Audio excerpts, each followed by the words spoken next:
मी Sarita Kaushik. Zero आवरच्या आजच्या भागात आपलं स्वागत आहे. सुरुवात करूया शिवसेनेने. आता तुम्ही विचाराल कुठली, तर उत्तर आहे उद्धव बाळासाहेब ठाकरे शिवसेनेनं. आज बऱ्याच गोष्टी या पक्षाच्या आजूबाजूला दिवसभर फिरत होत्या. आज उबाठासमोर आव्हानेही उभी राहिली, संदिग्धताही पाहायला मिळाली, अनपेक्षित समर्थनही मिळाले, काही आव्हाने त्यांनीही दिली. फोडाफोडी, गद्दार, खुद्दार, लाचार, नामर, नपुंसक, निष्ठावान, बाजार बुणगे, खोके, अजीर्ण, मिंधे, खंदे, चोर, बेगडी हिंदुत्व हे शब्द गेल्या 1.5 वर्षांपासून आपल्या कानावर पडतातच आहेत. शिवसेनेतल्या गटातटांच्या राजकारणात आरोप प्रत्यारोपांना जोर चढलाय आणि अशात आगामी निवडणुकांच्या तोंडावर आव्हानांचं स्फुरण चढलंय. पुन्हा एकदा आदित्य ठाकरेंनी मुख्यमंत्री एकनाथ शिंदेंना मुख्यमंत्री पदाचा राजीनामा देऊन विरोधात निवडणूक लढण्याचं आव्हान दिलंय. पाहूयात.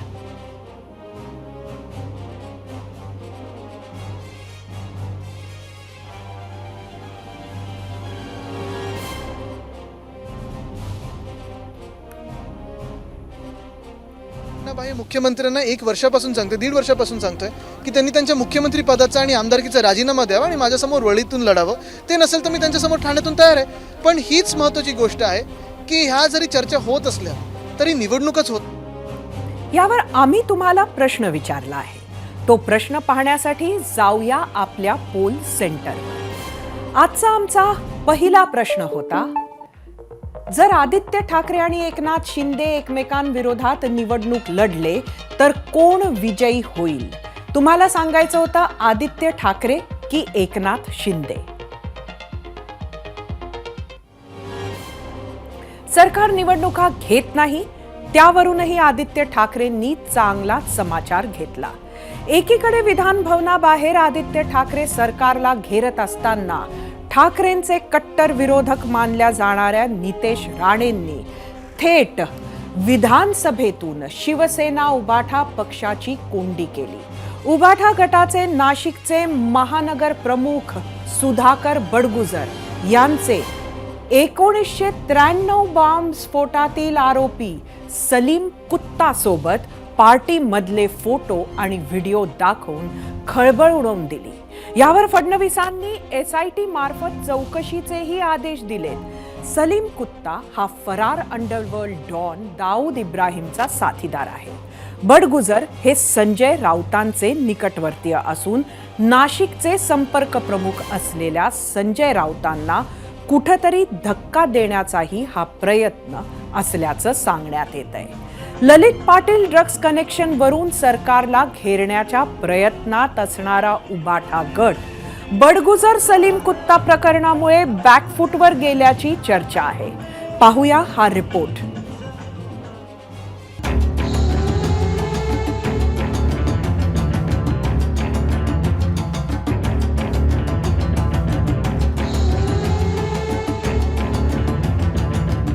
याच व्हिडिओने आज हिवाळी अधिवेशनाचा पारा चढला.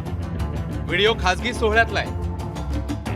त्यात नाचताना दिसतायत शिवसेना उद्धव बाळासाहेब ठाकरे गटाचे शहर प्रमुख सुधाकर बडगुजर आणि 1993 सालच्या मुंबई साखळी बॉम्बस्फोट हल्ल्यातील सह आरोपी सलीम कुत्ता. 80-90च्या दशकात मुंबईत अंडरवर्ल्डचं साम्राज्य होतं. त्यावेळी मुंबईत दाऊद गँग, अरुण गवळी गँग यांच्यात नियमित गँगवॉर व्हायचं. जुलै 1992 गवळी गँगने दाऊदची बहीण हसीना पारकरचा नवरा इब्राहिम पारकरची हत्या केली. अरुण गवळी गँगच्या शैलेश हळदणकरने हे हत्याकांड केलं होतं. त्याचा बदला घेण्यासाठी म्हणून JJ हॉस्पिटलमध्ये उपचार घेणाऱ्या शैलेश हळदणकरची JJ रुग्णालयात घुसून हत्या झाली. त्या दिवशी मुंबई अंडरवर्ल्डमध्ये पहिल्यांदा AK-47 रायफलचा वापर झाला होता आणि त्यात गोळीबार करणाऱ्यांमधला एक होता सलीम कुत्ता. उत्तर प्रदेशातल्या नजीबाबादचा रहिवासी आहे सलीम कुत्ता. सलीम कुत्ताचं नाव मोहम्मद सलीम मीरा शेख आहे. वयाच्या 19व्या वर्षी नोकरीच्या शोधात तो मुंबईत आला. पुढे 1990 सालपर्यंत दाऊद गँगशी जोडला गेला. 1990-91 साली सोनं चांदीची तो तस्करी करायचा. मात्र जे गोळीबारानंतर सलीम कुत्ता शार्प शूटर बनला. पुढे दाऊद गँगमध्ये सलीम कुत्ता मुख्य शूटरही बनला. सलीम कुत्ता प्रामुख्याने छोटा शकीलसाठी काम करायचा. मुंबईत कारवायांवरून यूपीतील नजीबाबादमध्ये पळून जायचा. मुंबईतल्या 93च्या बॉम्बस्फोट मालिकेनंतर तो फरार झाला. मुंबईतल्या बॉम्बस्फोटांसाठी स्फोटकं पोहोचवल्याचा त्याच्यावर आरोप आहे. 1994 मध्ये यूपीमध्येच त्याला पकडण्याचा प्रयत्न झालाय. पुढे एप्रिल 1995 मध्ये उत्तर प्रदेशात अटक झाली. त्याच्यावर अनेक कलमांच्या अंतर्गत गुन्हे दाखल झाले. उत्तर प्रदेश आणि गुजरातसह महाराष्ट्रातही खटले सुरू झाले. सलीमसह तिघांना 1993 सालच्या बॉम्बस्फोट प्रकरणात 50 वर्षांच्या तुरुंगवासाची शिक्षा ठोठावण्यात आली. 2009 मध्ये म्हणजेच अटकेच्या 14 वर्षांनंतर सलीमने कोर्टात धाव घेतली आणि उर्वरित शिक्षेत सूट मिळावी अशी मागणी केली. मात्र कोर्टाने सगळ्या याचिका फेटाळून लावल्या आणि सलीम कुत्ताला पुन्हा तुरुंगात जावं लागलं. मधल्या काळात हे नाव चर्चेतनं निघून गेलं. तेच पुन्हा चर्चेत आलं ते नितेश राणेंच्या आरोपांनी आणि या व्हिडिओने.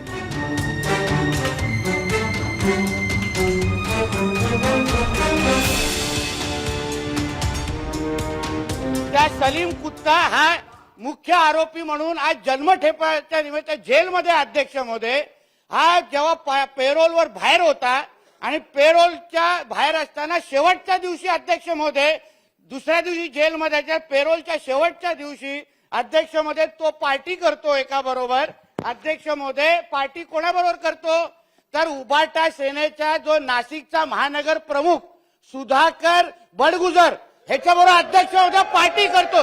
एक मिनिट देशद्रोही कृत्य आहे आणि म्हणून गृहमंत्री महोदय अतिशय गंभीर बाब आहे. याचा अतिशय तातडीने आणि मला जर विचाराल तर या क्षणाला कारण काही पुरावे नष्ट होण्याचा संभव आहे आणि ताबडतोब याच्यावर ताबडतोब कारवाई करण्याची गरज आहे. खरं म्हणजे हा पेरोलवर बाहेर होता. पेरोलवर बाहेर असताना त्याला पार्टी देखील करता येत नाही. त्याच्यामुळे त्यांनी पार्टी करायची आणि कोणीतरी जाऊन त्या पार्टीत नाचायचं हे अतिशय गंभीर आहे. म्हणून मी सभागृहाला आश्वस्त करू इच्छितो हो SITच्या माध्यमातून आणि टाइम बाउंड पद्धतीनं या ठिकाणी याची चौकशी करण्यात येईल आणि दोषींवर कारवाई करण्यात येईल. नितेश राणेंनी सभागृहात फोटो दाखवला तर सुषमा अंधारेंनी आणखी एक फोटो पोस्ट करत उत्तर दिलं. नितेश राणेंनी जे फोटो झळकवले ना आमचा पदाधिकारी जर दोषी असेल तर निश्चित त्याच्यावरही कारवाई व्हावी. पण यामध्ये जे 3 महत्वाची नावं आहेत त्यात आहेत नाशिकचे पालकमंत्री गिरीश महाजन, दुसरे आहेत विकांत चांदवडकर, तिसरे आहेत बाळासाहेब सानप जे एकाच फ्रेममध्ये दिसतात. याच पार्टीत पुढे देवयानी फरांदे सुद्धा दिसतात. त्यामुळे आता फोटो पुराण महाराष्ट्राचं राजकारण कोणत्या वळणावर नेईल हे पाहावं लागेल. 0 अवर ABP माझा.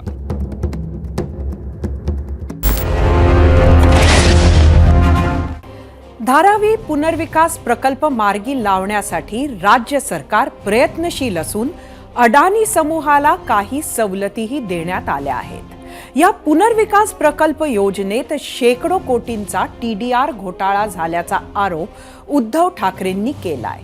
मुंबईतले 3 महत्वाचे प्रकल्प अडानीच्या घशात सरकार घालत असून सारी भूमी गोपाल की त्यानुसार सारी मुंबई अडानी की असा सगळा कारभार चालल्याची टीका उद्धव ठाकरेंनी केली होती. उद्या म्हणजेच 16 डिसेंबरला निघणाऱ्या मोर्चाला परवानगी मिळाली नसली तरी मोर्चाच्या परवानगीसाठी मुंबई पोलीस आयुक्तांना पत्र पाठवा अशी सूचना धारावी पोलिसांनी ठाकरेंना केली आहे. आता मुंबई पोलीस आयुक्त ठाकरेंच्या मोर्चाला परवानगी देणार का? धारावी पोलिसांनी परवानगी नाकारल्यानं ठाकरे गटाची कोंडी करण्यात आली आहे का असा प्रश्न उपस्थित केला जातोय. अद्याप उद्या होणारा उद्धव ठाकरेंच्या मोर्चाला परवानगी मिळाली नसली तरी उद्या ठाकरेंच्या वांद्रे गडात विना परवानगी मोर्चा काढून पोलिसांना ठाकरे आव्हान देणार का हे पाहणं महत्त्वाचं ठरणार आहे. अशाच एका आव्हानावरून तुम्हाला विचारलेल्या प्रश्नावर तुम्ही काय प्रतिक्रिया दिल्या आहेत त्या प्रतिक्रिया पाहण्यासाठी जाऊया आपल्या मीडिया सेंटरला. आजचा आपला पहिला प्रश्न होता आदित्य ठाकरेंनी दिलेल्या एका चॅलेंजवरून. जर आदित्य ठाकरे आणि एकनाथ शिंदे एकमेकांविरोधात निवडणूक लढले तर कोण विजयी होईल? आपण पर्याय होते आदित्य ठाकरे आणि एकनाथ शिंदे तुम्हाला सांगायचं होतं. सोशल मीडियावर आलेल्या प्रतिक्रिया आपण बघूया. रवींद्र जोशी, दोघेही एकमेकांना पाडतील मग पडद्यामागील सूत्रधार विजयी असेल. यूट्यूबवरून जयदीप अकिवटे, उद्धव ठाकरेंनी एकनाथ शिंदेंवर विश्वास ठेवला आणि तो विश्वास तोडल्यामुळे शिंदेंची प्रतिमा मलिन झाली आहे. यूट्यूबवरून अरविंद मोडकर, दोघांनीही लढू नका, सामान्य कार्यकर्त्याला लढू द्या. यूट्यूबवरून आनंदराव राऊत, आव्हान देता देता बाप लेकानं पक्षाचे वाटोळे करून घेतले पण अजून आव्हान देण्याचे थांबत नाहीत. आव्हान देण्यापेक्षा प्रत्यक्ष ठाण्यातून लढा. फेसबुकवरून हरीश देशमुख, फडणवीसांनी ठरवलं तर हे दोघे एकमेकांची डोकी फोडतील आणि तिसराच निवडून येईल. इंस्टाग्रामवरून दिनेश काळे, बाळासाहेबांच्या हिंदुत्वाच्या विचारांचा स्वाभिमान जपणारी राजकीय लढाई आहे. ही लढाई शिंदे जिंकणार, ठाकरे गटाला पराभवाचा जबर धक्का बसणार. दिशा सलियन मृत्यू प्रकरण आदित्य ठाकरेंच्या अडचणीत वाढ करणारा ठरणार असू शकतं. गृहमंत्री देवेंद्र फडणवीसांनी दिशा मृत्यू प्रकरणी SIT नेमून चौकशीचे आदेश दिले होते. त्या आदेशानुसार आज मुंबई पोलिसांच्या SITनं दिशा सालियनच्या कुटुंबियांची भेट घेतली. यावेळी दिशाच्या कुटुंबियांनी मृत्यू प्रकरणात संशय व्यक्त केला. तसंच सखोल चौकशी करून सत्य समोर आणण्याची विनंती SITला केली. दरम्यान दिशा सालियन SIT चौकशीबाबत आदित्य ठाकरेंच्या काकू अर्थात शर्मिला राज ठाकरे यांनी काय प्रतिक्रिया दिली आहे ती पाहूया. आदित्य ठाकरे यांच्या विरोधामध्ये SIP लावलेली आहे चौकशीची, कसं पाहता एकंदर तुमचं घरचं पण नातं आहे? मला असं वाटत नाही की आदित्य असं काही करेल. त्याने चौकशा काही लावू शकतात. आम्ही पण याच्यातनं खूप गेलोय. आदित्य ठाकरे यांच्या विरोधामध्ये SIP लावलेली आहे चौकशीची, कसं पाहता एकंदर तुमचं घरचं पण नातं आहे? मला असं वाटत नाही की आदित्य असं काही करेल. त्याने चौकशा काही लावू शकतात. आम्ही पण याच्यातनं खूप गेलोय. आदित्य ठाकरेंनी मुख्यमंत्री एकनाथ शिंदेंना दिलेलं आव्हान, तसंच धारावी मोर्चावरून झालेली कोंडी आणि इतरही काही विषयांवर सविस्तर संवाद साधण्यासाठी 0 आवरमध्ये आपल्या सोबत उपस्थित आहेत शिवसेना उपनेत्या सुषमा अंधारे. आपण जाऊया आपल्या गेस्ट सेंटरला. सुषमाताई, 0 आवरमध्ये आपलं स्वागत आहे. आज बरंच काही दिवसभर तुमच्या पक्षाच्या आजूबाजूला घडलंय. आपण सगळ्यात पहिले नाशिकच्या त्या पार्टीकडे जाऊया. खरं तर ते व्हिडिओज बरेच फिरले, तुम्ही सुद्धा काही फोटो दाखवले. मात्र ही कुठली पार्टी होती, कशाची पार्टी होती, कोणाची पार्टी होती?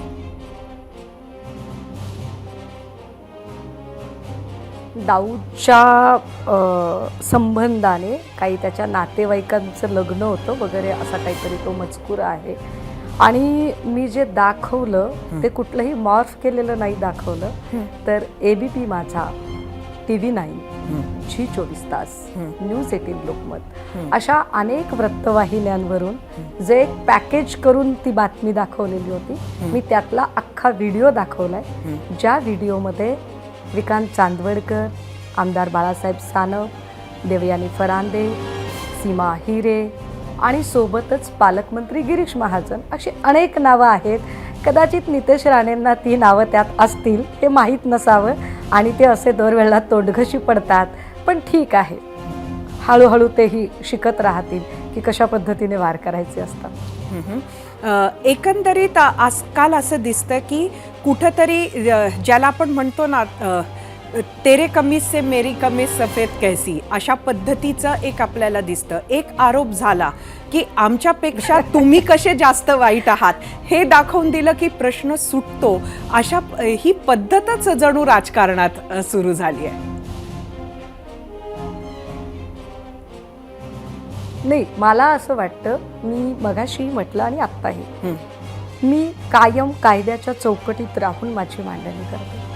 त्यामुळे कुणीही दोषी असेल, अगदी माझ्या पक्षाशी संबंधित लोकही दोषी असतील तर त्यांना अजिबात स्पेअर केलं जाऊ नये ही माझी भूमिका आहे. परंतु 2 वर्षापूर्वींचा तो व्हिडिओ नितेश राणेंना आत्ता का काढावासा वाटला? या व्हिडिओतले भाजपचे नेते त्यांना दिसलेच नाहीत का? भाजपच्या नेत्यांबद्दल त्यांचं नेमकं काय म्हणणं आहे हेही त्यांनी मांडायला पाहिजे होतं. आणि महत्त्वाचं म्हणजे मूळ मुद्दा सोडून आपण भरकटत चाललोय का? मूळ मुद्दा असा आहे की ललित पाटील प्रकरणाचे 2 एपिसोड झाले पाहिजेत. एक, नाशिकमध्ये घटना घडली तिथपासून ते तो जेलमध्ये आणि जेलमधून ससूनमध्ये हलवला गेला इथपर्यंत, आणि ससूनच्या नंतर सन्माननीय गृहमंत्री देवेंद्रजींनी मोठा नेक्सस बाहेर येईल असं सांगितलं होतं. पण तो नेक्सस काय आहे? कारण आत्तापर्यंतच्या जेवढ्या म्हणून कारवाया झाल्या त्या ससून हॉस्पिटलशी संबंधित असणारे पोलीस आणि कर्मचाऱ्यांच्या झाल्या, त्याही तृतीय आणि चतुर्थ श्रेणीतील कर्मचाऱ्यांच्या झाल्या.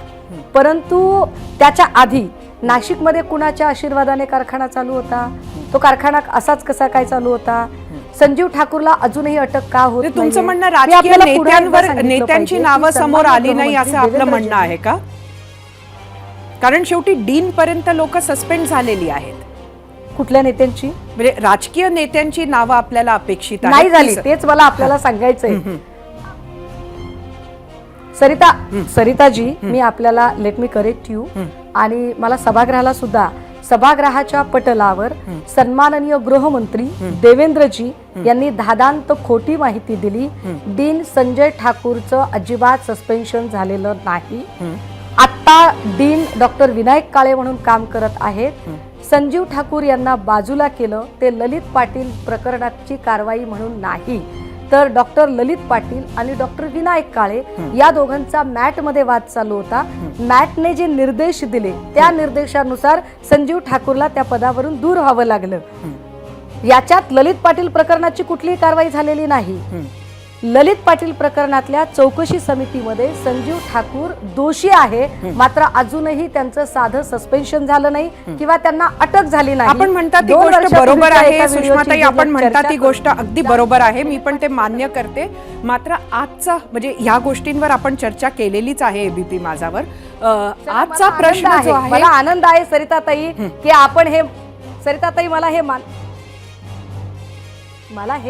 याचा आनंद आहे की सभागृहाच्या पटलावर देवेंद्रजींनी धादांत खोटी माहिती दिली हे आपण मान्य करताय, याचा मला आनंद आहे. थँक्यू. सुषमाताई, मी आपल्याला एक प्रश्न विचारते की आज जे काही घडलेलं आहे, आज जे घडलंय त्यात गिरीश महाजन आणि यांचे काही फोटो आपण त्याच पार्टीतले आहेत असं दाखवलं. त्या फोटोंमध्ये सलीम कुत्ता नाहीये, मात्र आम्ही कुठलाही म्हणजे तुम्ही दाखवला असेल तर तसा असेल असं आम्ही गृहीत धरतोय. मात्र आणि तसे रिपोर्ट्सही आहेत हे तुम्ही दाखवलं. मात्र दुसरीकडे अगदी सलीम कुत्ता जिथं नाचत आहे तिथंच आपल्या पक्षाचे पदाधिकारी सुद्धा नाचतात आहे. SIT ही आज गठीत करणार असे आदेश दिलेले आहेत फडणवीसांनी आज हाऊसमध्ये सांगितलं आहे. त्यामुळे चौकशीला तुमच्या पक्षाची लोक सामोरे जाणार का? 2 मुद्दे. एक, मी जो फोटो दाखवला तो कपोलकल्पित दाखवला नाही, पुन्हा एकदा सांगितलं पाहिजे. न्यूज 18 लोकमत, ABP माझा, G24 तास, TV9 अशा सगळ्या मान्यताप्राप्त वृत्तसंस्थांनी जे पॅकेज केलेलं आहे त्यातला तो अख्खा व्हिडिओ मी दाखवलेला आहे. एक. दुसरं असं, माझ्या पक्षाशी संबंधितही माझं असं म्हणणं आहे, मला ड्रगच्या विळख्याची जी लढाई आहे ती पक्षीय राजकारणाच्या पुढे जाऊन लढली पाहिजे असं वाटतंय. त्यामुळे माझ्या पक्षाशी संबंधितही कुणी पदाधिकारी असेल तर त्याची सुद्धा गय केली जाऊ नये. तिसरा मुद्दा, आपण SITचा काढला, तो फार चांगला मुद्दा घेतला आपण, कारण 2 दिवसांपूर्वी सन्माननीय नेते आदित्यजी यांच्याही संबंधाने SIT नेमण्याची चर्चा सुरू झाली. तर मला असं वाटतं की CBIने एका प्रकरणामध्ये, विशेषतः दिशा सालियन प्रकरणामध्ये क्लोजर रिपोर्ट दिलेला असताना आणि विशेषतः दिशा सालियांच्या आईने सुद्धा की माझ्या लेकीच्या मृत्यूचं राजकारण करू नका, तिचा अपघाती मृत्यू झालाय, सीबीआयने सांगितलं okay we will trust it, आमचा विश्वास आहे, असं सगळं सांगितलेलं असतानाही त्याच्यात SIT गठीत करण्याचा सत्ता आहे म्हणून जिसकी लाठी उसकी भैस तुम्ही केला प्रयत्न, चला कर नाही त्याला डर कसली, आम्ही त्यालाही सामोरे जाऊ, आजच्याही प्रकरणात तुम्ही SIT करा, आम्ही त्यालाही सामोरे जाऊ, आजच्या SIT प्रकरणात तुम्ही गिरीश महाजन कसे होते तेही चौकशीत घ्या, आम्ही त्या सगळ्या गोष्टी बघू, पण मग अजून एक सुषमाताई, प्रश्न आज ताई याला जोडून जी घेतो. जी SIT गठीत झाली म्हणतोय किंवा जी कमिटी गठीत झाली ती आज देशा ताई सलियान मला अर्ध्या ताई मी फक्त 10 सेकंदात बोला. ताई मी 10 सेकंदात पूर्ण करते. अशीच SIT अनिल जयसिंगानी, अनिक्षा जयसिंगानी आणि अमृता फडणवीस यांचं नेमकं कनेक्शन काय हे सांगण्यासाठी SIT गठीत होईल का? दुसरं, जस्टिस लोया यांचा जो संशयास्पद मृत्यू झाला त्याच्यात SIT गठीत होईल का? तिसरं, ज्या संजय राठोडवरती भाजपनेच आरोप केले होते आणि राजीनामा मागितला होता ते सगळं प्रकरण पुन्हा उकरून काढून त्याच्यावरही SIT करता येईल का? बघा, म्हणजे जमलं तर हेही करता येईल. सुषमाताई, आज SIT म्हणा किंवा कमिटी म्हणा, म्हणजे खरं त्याला SIT म्हणायचं का मला माहिती नाही, पण तपास यंत्रणा जी काही आत्ता नव्यानं गठीत करण्यात आलेली आहे त्याची मंडळी आज दिशा सलियनच्या घरी पोहोचली आणि दिशा सलियनच्या वडिलांनी आज, म्हणजे आपण म्हणता ते आम्हालाही माहिती आहे की तिच्या आईनं म्हटलं होतं की त्यांना मात्र कुठलाही संशय नाही, पण आज मात्र तिच्या वडिलांनी शंका उपस्थित केल्याचं कळतंय की त्यांना मात्र आता शंका आहे की ज्या पद्धतीनं त्यांच्या मुलीचा मृत्यू झाला त्याचा तपास व्हावा, त्या बाबतीत त्यांना शंका आत्ता वाटते असं त्यांचं म्हणणं आहे. त्यावर काय सांगाल? आज संध्याकाळची गोष्ट आहे. मला तेच म्हणायचंय की त्यांना शंका येते तर निश्चितपणे SIT व्हावी, त्याची चौकशी व्हावी, कर नाही त्याला डर कसली, नक्की ते सगळं व्हावं, पण अशीच शंका आम्हाला अनिक्षा जयसिंगांनी, अमृता फडणवीस या कनेक्शन बद्दल येते, त्याची SIT कधी गठीत करायची ते सांगा. अशीच शंका पूजा चव्हाणच्या ज्या काकी आहेत त्या वारंवार व्यक्त करतात, त्याच्यावर SIT कधी करायची. अशीच शंका जस्टिस लोया यांचा संशयास्पद मृत्यू झाला त्यांचे नातेवाईक व्यक्त करतात, त्याच्यावर निरंजन टकलेंनी फार मोठा एक रिपोर्ट सादर केला. आणि अशीच शंका ॲडव्होकेट उके यांना जी अटक झाली त्यावरही व्यक्त केली जाते. या सगळ्यांची कधी चौकशी होणार की फक्त सत्ताधारी विरोधकांनाच काहीतरी कोंडीत पकडायचंय म्हणून आणि तुमच्याकडे बहुमत आहे म्हणून बहुमताची हुकुमशाही वापरणार का? कारण मी आपल्याला आठवण करून दिली पाहिजे, मी कुठेही देवयानी फरांदेंचं नाव घेतलेलं नव्हतं, तरी सुद्धा आज देवयानी फरांदेंनी सभागृहाच्या पटलावर सांगितलं की सुषमा अंधारेंनी माझं नाव घेतलं. भला हो देवेंद्रजी का, की देवेंद्रजी स्वतः म्हणाले की देवयानी ताई तुमचं नाव घेतलेलं नाही हो याच्यामध्ये. तर मला वाटतं की बऱ्याचदा सत्ताधारी अभ्यास करत नाही. सुषमाताई, आपल्याला वेळेचा अभाव आहे, पण मला तुम्हाला एक शेवटचा प्रश्न विचारायचा आहे म्हणून मी तुम्हाला इंटरप्ट करते. सुषमाताई, उद्याच्या तुमच्या मोर्चाला पोलिसांची परवानगी मिळाली आहे का? ती अजूनही मिळाली नाही अशी आमची माहिती आहे, आणि ती मिळाली नसेल तर उद्याचा मोर्चा मुंबईचा अडाणीच्या कार्यालयावर निघणार का?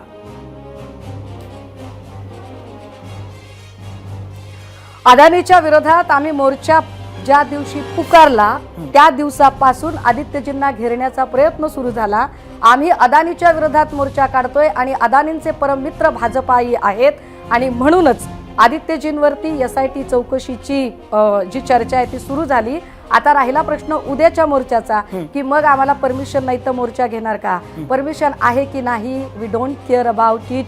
आम्ही मोर्चा काढणार आहोत, मोर्चा निघणार आहे, जे करायचे तसंही तुम्ही सत्तेचा धन्यवाद सुषमाताई, तुम्ही 0 आवर मध्ये आलात आणि आमच्या प्रश्नांची उत्तरं दिलीत, त्याबद्दल आपले खूप खूप धन्यवाद. आम्ही विचारलेल्या प्रश्नावर तुम्ही काय कौल दिला आहे तो कौल पाहण्यासाठी जाऊया आपल्या पोल सेंटरवर. आजचा आपला पहिला प्रश्न बघूया. जर आदित्य ठाकरे आणि एकनाथ शिंदे एकमेकांविरोधात निवडणूक लढले तर कोण विजयी होणार? युट्यूबवर एकूण 53,000 मतं. 70% लोकांनी आदित्य ठाकरे म्हटलंय, 30% लोकांनी एकनाथ शिंदे. इंस्टाग्रामवर एकूण 2,500 मतं. 84% लोकांनी आदित्य ठाकरे म्हटलंय, 16% एकनाथ शिंदे. फेसबुकवर.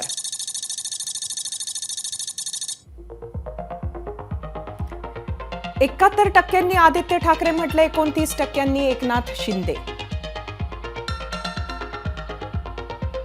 एक्सवर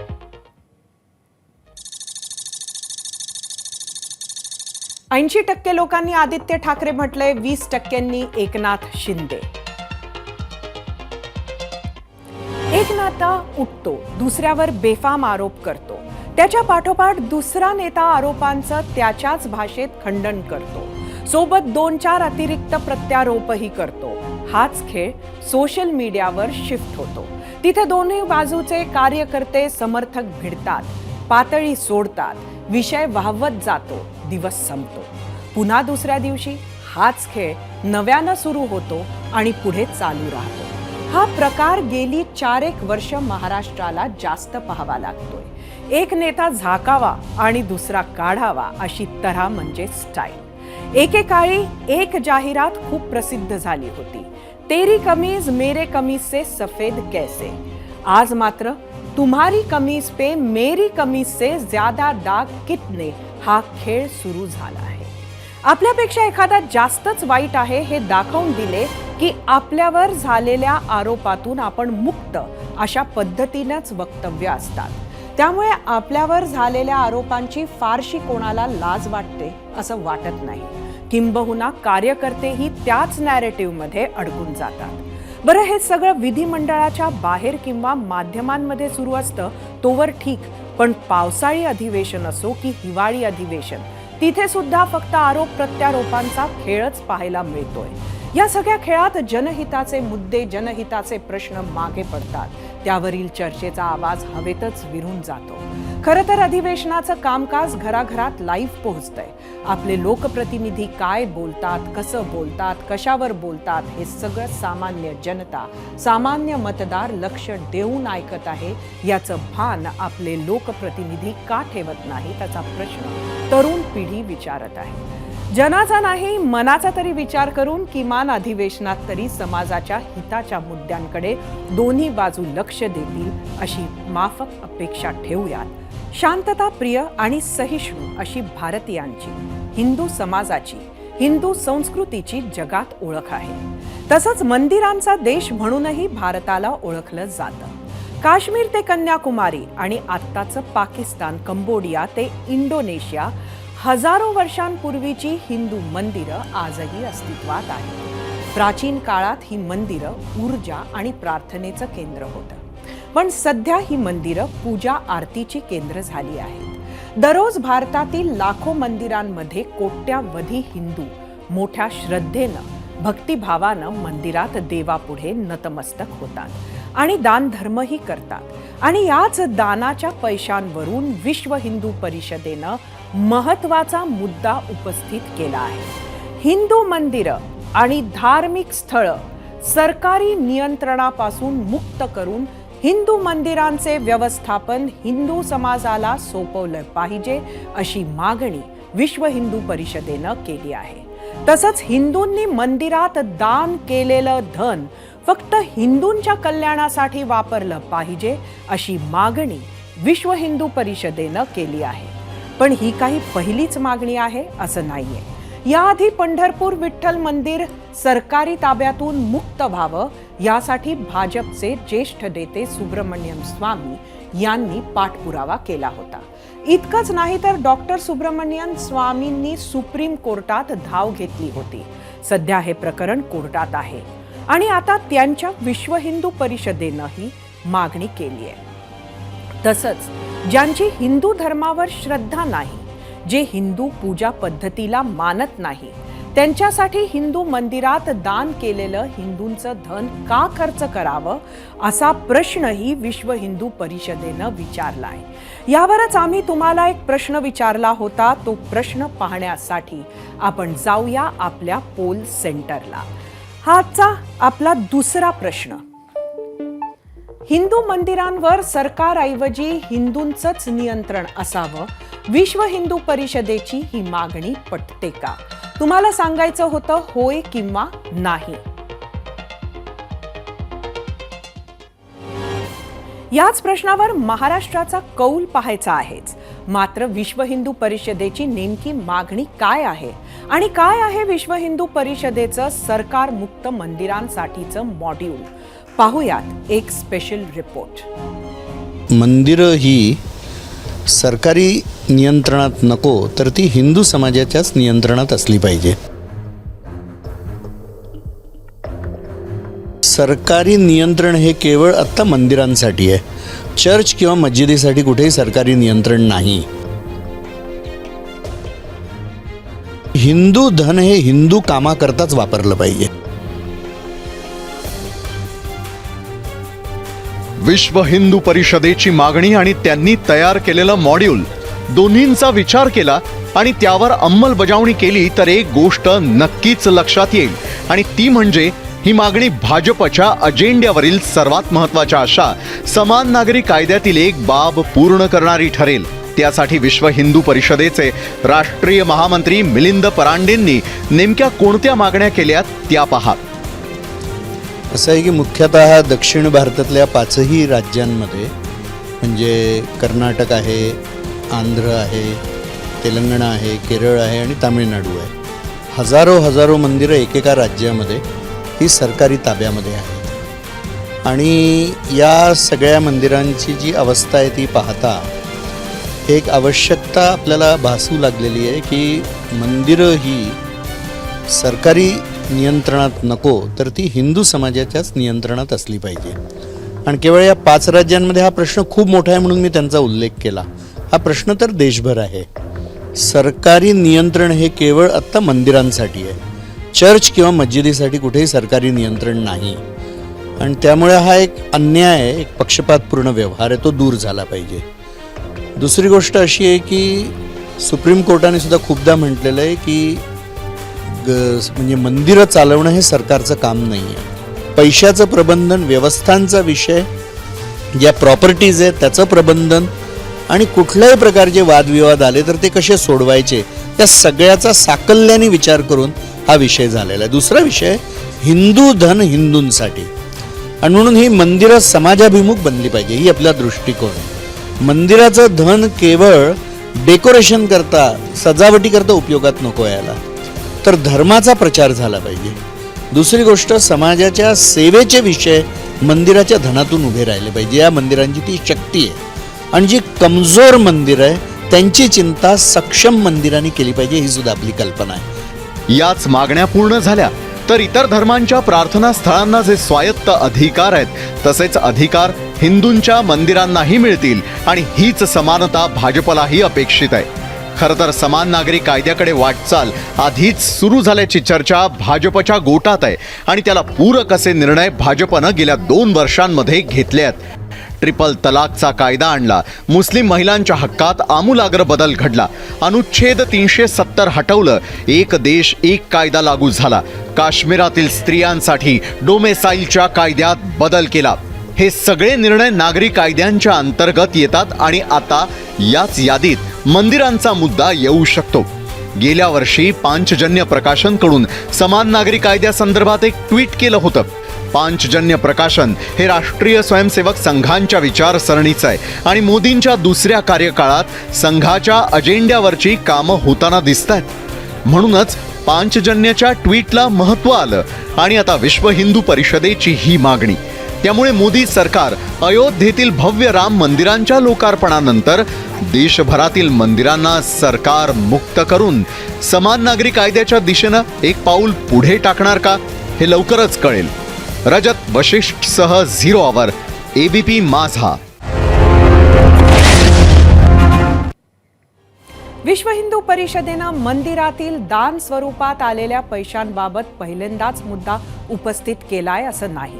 याआधीही ऑगस्ट 2019 मध्ये मंदिरं आणि मठांमध्ये देवाला दिलेल्या कोट्यावधी रुपयांचे दान मशिदी किंवा चर्चच्या दुरुस्ती सुशोभीकरणासाठी वापरले जात असल्याचा आरोप विहिंपच्या अखिल भारतीय संत समितीचे राष्ट्रीय महामंत्री स्वामी जितेंद्रानंद सरस्वती यांनी केला होता.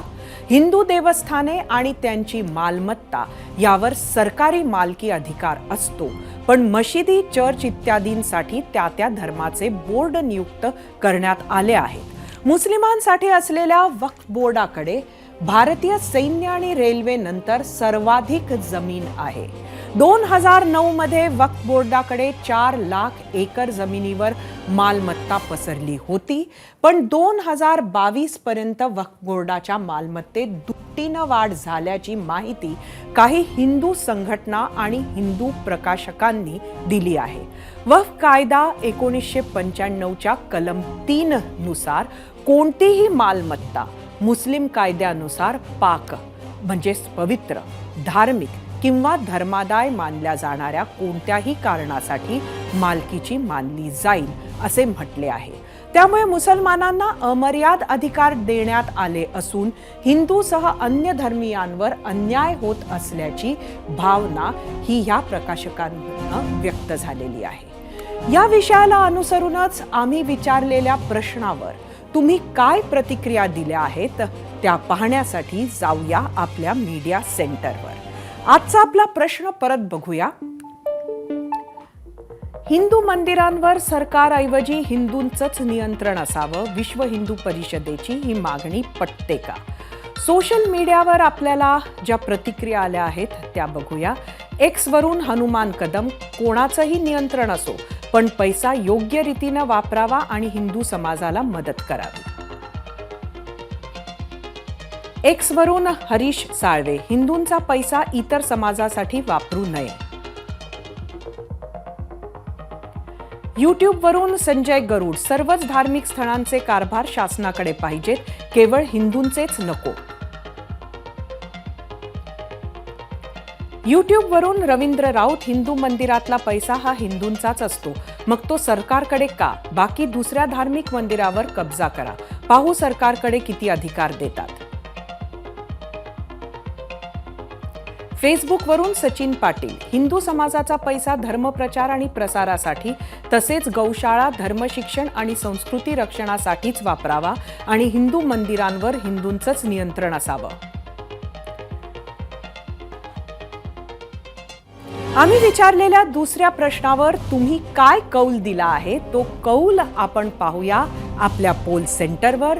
आजचा आपला प्रश्न तुम्हाला माहिती आहे पण परत एकदा सांगते. हिंदू मंदिरांवर सरकारऐवजी हिंदूंचंच नियंत्रण असावं, विश्व हिंदू परिषदेची ही मागणी पटते का? यूट्यूबवर एकूण 14,000 मतं, 63% लोकांनी होय म्हटलंय, 37% नाही. इंस्टाग्रामवर एकूण 4,000 मतं, 82% लोकांनी होय म्हटलंय, 18% नाही. फेसबुकवर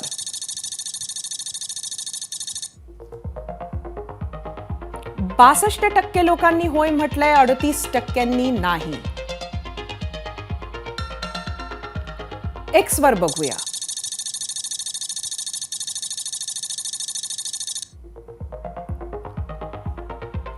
सदुसष्ट 67% लोकांनी होय म्हटलंय, 33% नाही. त्यामुळे सोशल मीडिया जर बघितलं तर प्रत्येक प्लॅटफॉर्मवर जास्त मतं पडली आहेत ती हिंदू मंदिरांवर सरकारऐवजी हिंदूंचंच नियंत्रण असावं यासाठी. मंदिरांमध्ये देव आहेच पण मंदिरात अर्थ आणि बरंच काही दडलेलं आहे. त्यामुळेच जिथं भाविक शांती, समाधान, आशीर्वादाच्या शोधात मोठ्या भक्तिभावानं धाव घेत असतात तिथे प्रत्येक मोठ्या मंदिराच्या ट्रस्टवर वर्णी लागण्यासाठी राजकारण्यांची सुद्धा धडपड सुरू असते. आपल्या देशात धार्मिक पर्यटन हा खूप मोठा व्यवसाय आहे. तसेच मोठमोठे धार्मिक ट्रस्ट आपापल्या समाजासाठी बरीच कल्याणकारी योजना राबवत असतात. त्या त्या समाजाला त्याचा किती फायदा होतो हे सांगायची गरज नाही. त्याचं महत्त्व लक्षात घेऊन मोदी सरकारनेही काशी विश्वनाथ कॉरिडॉर असो की उज्जैनचा महाकाल लोक कॉरिडॉर असो, वेगवेगळी तीर्थक्षेत्र सुधारणांवर भर दिला आहे. त्यासाठी स्वदेश दर्शन योजना आणि प्रसाद योजना सुरू केल्या आहेत. देशातील अशा 76 प्रकल्पांसाठी 5,000 कोटींपेक्षा जास्तीचा निधी दिला आहे. यावरून धार्मिक पर्यटन किती महत्त्वाचं आहे हे लक्षात येईल. अनेक धर्मांसाठी त्यांची श्रद्धास्थानं ही आपल्या धर्माच्या लोकांना एक संघ ठेवण्याची, एकत्रित करण्याची जागा आहे. शासनाची ढवळाढवळ नसल्यामुळे त्यांना स्वतंत्र निर्णय घेऊन याची अंमलबजावणी करता येते. जिथं एखादा समाज धर्म एक संघ होतो तिथे त्याची ताकद वाढते. म्हटलं तर मंदिरांना मुक्त नरेंद्र मोदी सरकार आपल्या पातळीवर करू शकत नव्हती का? तर उत्तर होय आहे. पण तसे का करत नाहीये? तर हिंदूंना वेगळे नियम जिथे लागू होतात तिथे चळवळ, जनभावनेतून मागणी पुढे यावी आणि मग ती मान्य व्हावी असा विचार असावा. आमची माहिती अशी आहे की बऱ्याच काळापासून वेगवेगळ्या 8 राज्यात, खास दक्षिण भारतातून प्रबुद्ध नागरिकांना संघटनेच्या नावाखाली न बांधता ही मागणी पहिल्यांदा समोर करण्यात आली. मग ती रुजवल्या गेली आणि आता त्याची पुढची वाटचाल सुरू झाली आहे. युनिफॉर्म सिव्हिल कोड येईलही किंवा येणारही नाही, पण अशा पद्धतीनं त्याची एंट्री श्री गणेशा मात्र आपल्या जीवनात नक्की झालाय असं म्हणता येईल. 0 अवरमध्ये ब्रेक नंतर आपल्या सर्वांचं पुन्हा स्वागत. बातमी आहे इंडियन प्रीमियर लीग मधील सर्वात मोठ्या घडामोडीची. मुंबई इंडियन्सने आपला कर्णधार बदलला आहे. 2024च्या IPL साठी हार्दिक पंड्या मुंबई इंडियन्सचा कर्णधार असेल. 10 वर्ष कर्णधारपद भूषवलेल्या रोहित शर्माकडून मुंबई इंडियन्सने कर्णधार पदाची धुरा हार्दिक पंड्याकडे सोपवली आहे. प्रेक्षकांना आठवत असेल, काही दिवसांपूर्वीच गुजरात टायटन्समधून हार्दिक पंड्या मुंबई इंडियन्समध्ये आला होता. भविष्याच्या दृष्टीनं तयारी म्हणून टीमची धुरा हार्दिककडे दिली असल्याचं स्पष्टीकरण मुंबई इंडियन्सकडून देण्यात आलं आहे. रोहितनं कर्णधार म्हणून तब्बल 5 वेळा मुंबई इंडियन्सला IPLचा किताब मिळवून दिला. त्यामुळे आजच्या ह्या अनपेक्षित निर्णयाचा रोहित शर्माच्या असंख्य चाहत्यांना मोठा धक्का बसला असेल हे नक्की. MIच्या नव्या कर्णधाराचं हार्दिक अभिनंदन करूयात आणि 0 अवरमध्ये आज इथंच थांबूयात. सोमवारी रात्री 7:56 पुन्हा भेटू. तोवर पाहत रहा ABP माझा.